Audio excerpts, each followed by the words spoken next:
subscribe to my channel. And also press this bell icon, so you never miss any new updates cause whenever. Hi, good evening everyone. I hope I'm audible. Am I? Good evening everyone. I hope I'm audible to all of you.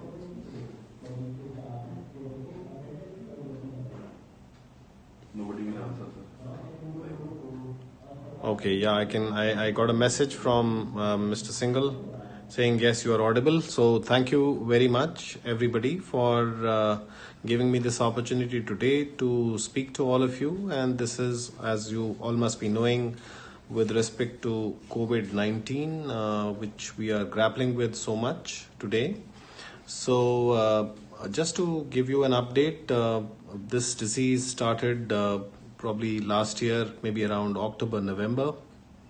And in fact, in India, it saw its first, experience in terms of the maximum impact somewhere around March, April, when we started realizing that, look, this disease is there and we need to take a call. Obviously, the government of India at that point of time took a call of ensuring that we go into a state of lockdown. And we eventually achieved a lot actually by locking down, in the sense that we ensured that we don't have the spread of infection to the level that we otherwise would have had.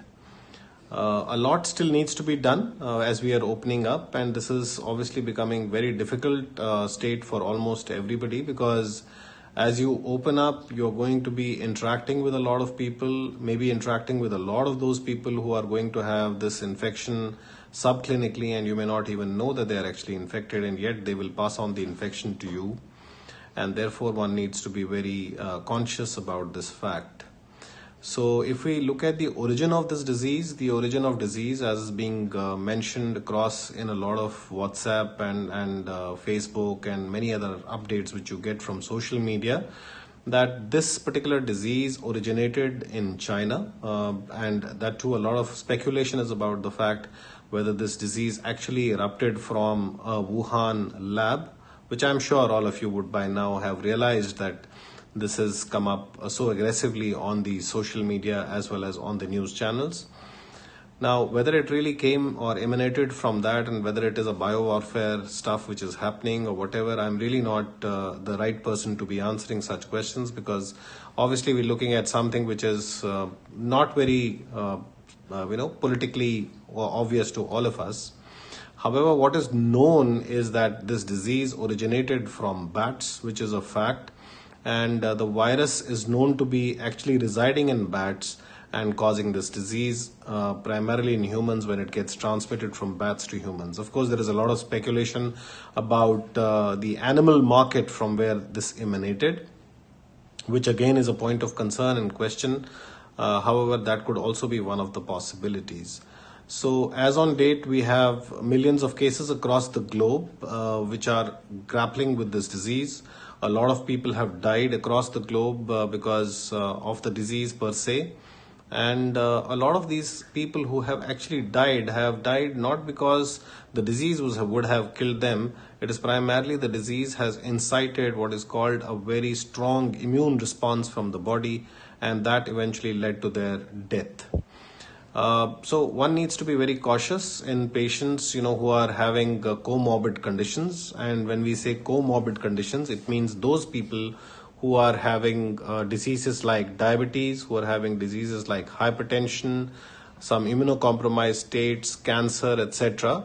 Because all these people are far more prone than the normal regular population to develop this disease and to harbor this disease. So therefore, it becomes important for us to make sure that we protect such people as much as we can. We need to also remember one very important thing, and that is elderly are very prone to developing this disease. So it is very important for us to remember to ensure that the elderly are kept away and as far away as possible from this kind of a thing, because otherwise they are the ones who suffer the most. And this is what has been seen in majority of the Western countries, where you have observed that a lot of people who actually died were in the age group which was, elderly age group, beyond the age of 60. So, how do you get to know whether you have this disease or not? It's a very challenging question to answer, because majority of the symptoms which come are those symptoms which are associated with usual cough and cold. So if somebody is going to have a usual cough and cold, you may suspect COVID even in such individuals, and therefore at times it becomes difficult. However, what is a very important and kind of alarming symptom is breathlessness. If somebody is becoming severely breathless and has fever along with cough and cold, hospital attention or doctor's attention is important. So in such a case, the person should come and make sure that he meets a correct medical professional who will look at him and then advise accordingly whether he needs to go ahead for testing or not. Now, what is a test which is the diagnostic test for this disease? The test that can be done for this is what is called the RT-PCR test. It's a gene-based testing which is done for the virus. And what is done for this is that the sample is taken from what is called the nasopharynx, which is like you get into the nose and go to the back side of the nose, and also from the mouth, back side of the mouth, which is called oropharynx. So these are the two areas from where a swab is taken, not a cotton swab, a Dacron swab is taken.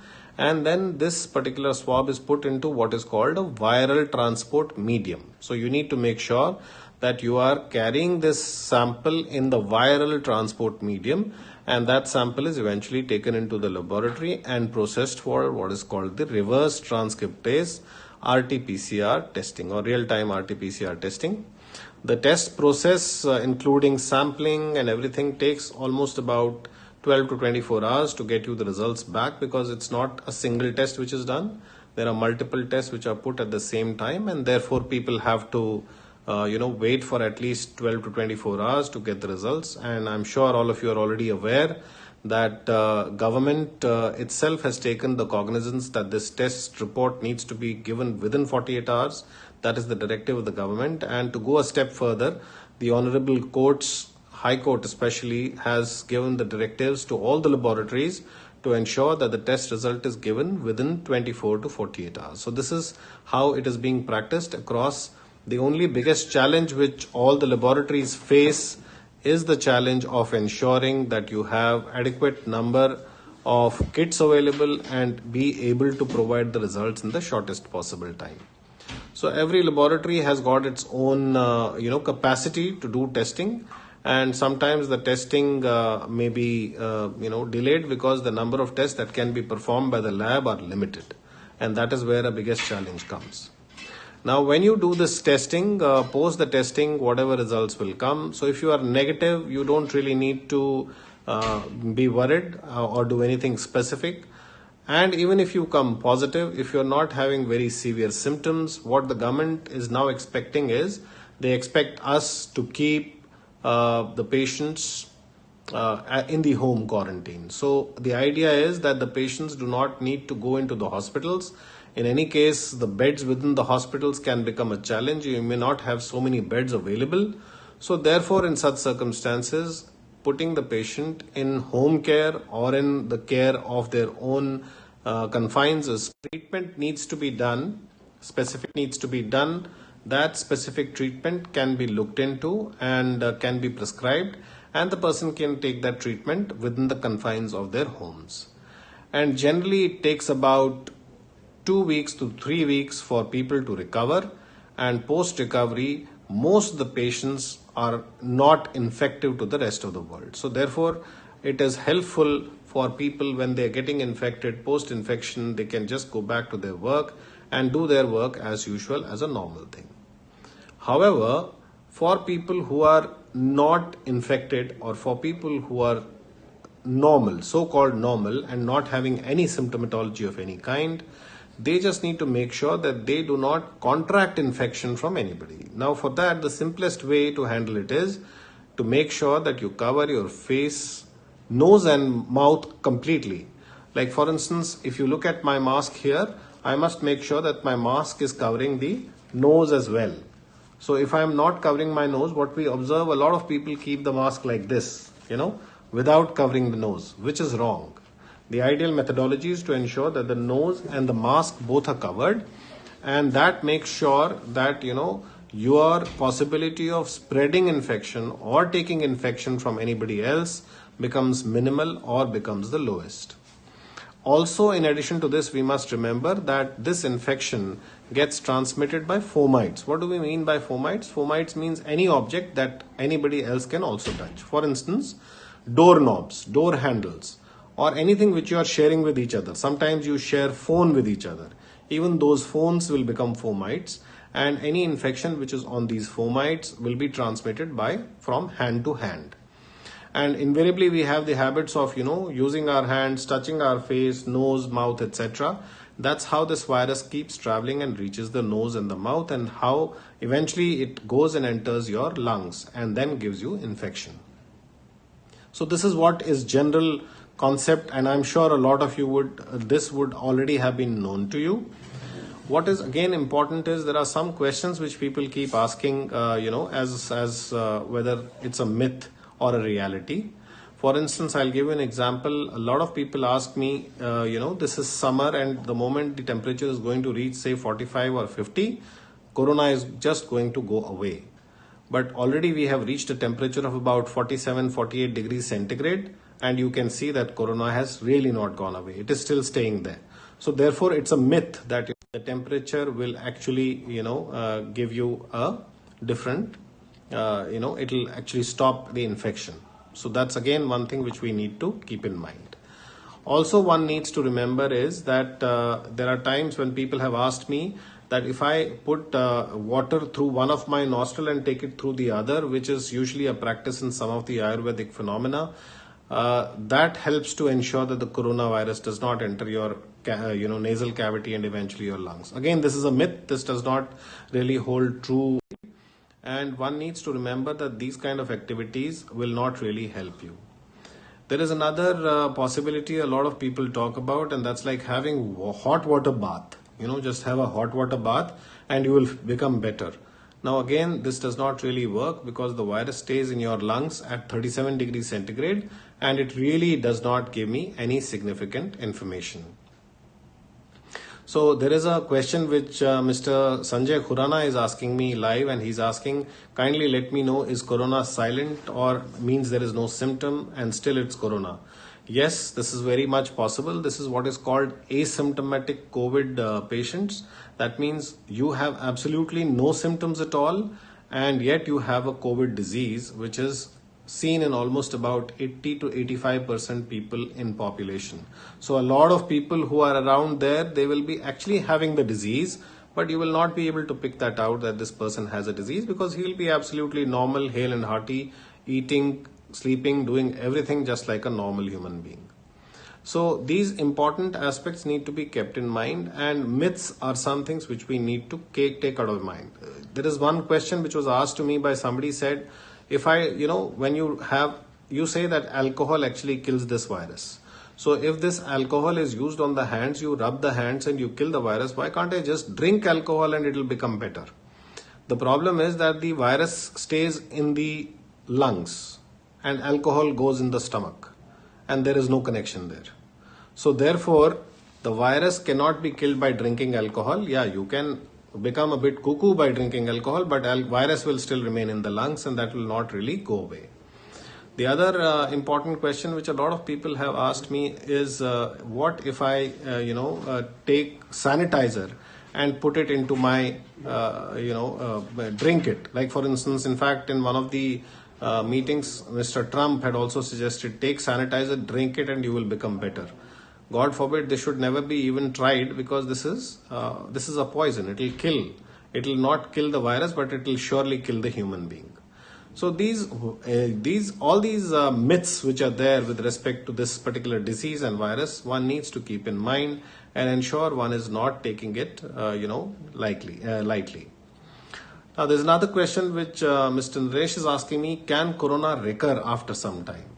Well, so far, with whatever little studies are there available in the literature, of course, a lot of them are from China, some have come from Italy and also from US. The studies have shown that while majority of the patients recover completely and they are usually non-infective, there has been a few cases which have been seen that they can have recurrence of this infection. But when they have recurrence of the infection is not that severe, and generally it's a mild infection and it gets cleared easily. So therefore, practically speaking, yes, there is a possibility, but the possibility is less than 5%. Majority of the cases will recover completely. It's also important to note that when somebody is actually sick, not everybody requires hospitalization. So just because somebody has contracted or gotten corona positivity, please do not throng the hospitals. Please do not rush to the hospitals, because the hospitals are not supposed to be handling people who are absolutely having mild symptoms or no symptoms, and they incidentally found somebody to be positive for corona, because in any case most of the hospitals will not have a bandwidth of handling such patients or numbers of patients, because the beds available are only for sick patients or the patients who really need hospitalization. So it's invariably moderately unwell patients or severely unwell patients who will need hospitalization. There is another very interesting question which has been asked by a lot of people to me, and that's how many people die because of the disease. So as on date, the death rate, what has been observed worldwide and even within the country, is less than 2%. Most of the times the people who are dying less than 2%. And that less than 2% death rate actually ensures that we are. So these are a few things which I thought I must share with you. If there are any further specific questions, you can ask me about this.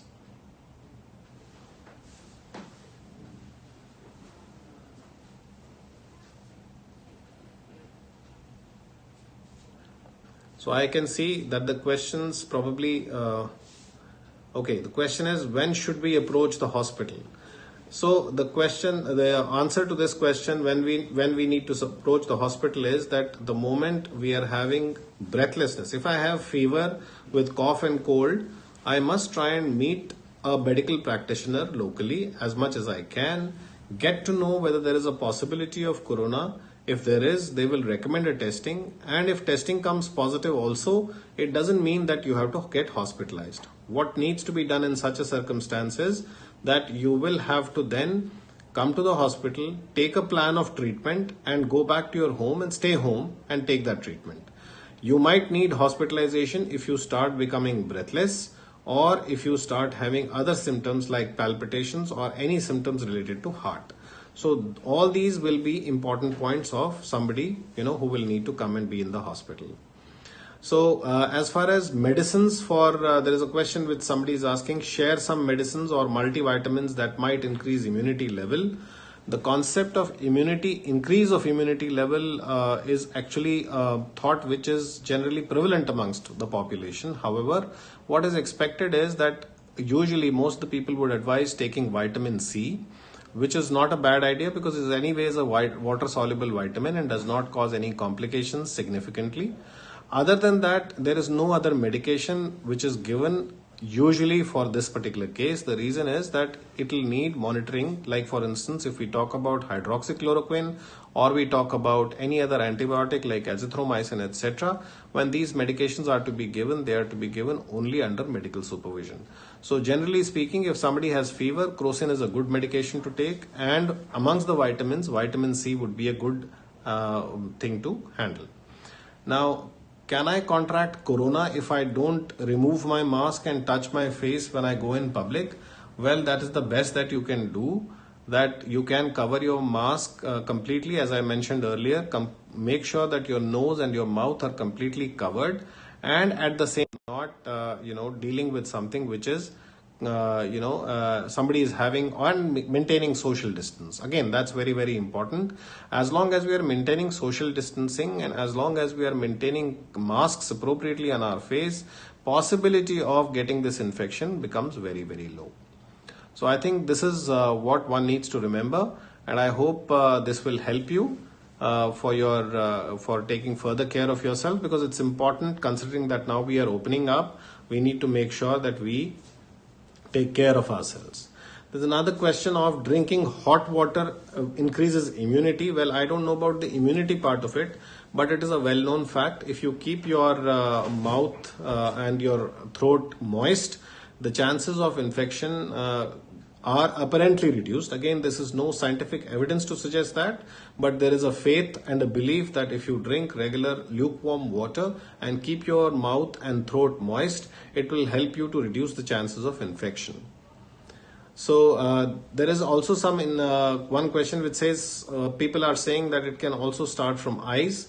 Well, the possibility of the coronavirus contracted through eye route is relatively much less.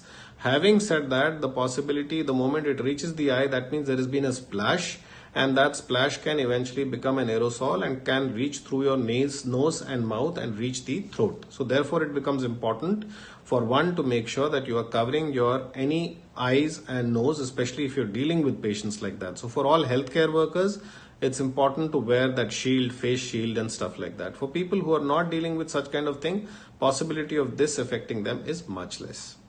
There's a question which says when somebody have corona positivity, then his family should get the corona test done. That is a usual practice. In fact, the government will ensure that the people who are your contacts will all be traced, and all the contacts will also be tested for the positivity for corona, and they will be given advice to ensure that, even if they contract a mild disease, how do they need to tackle with it.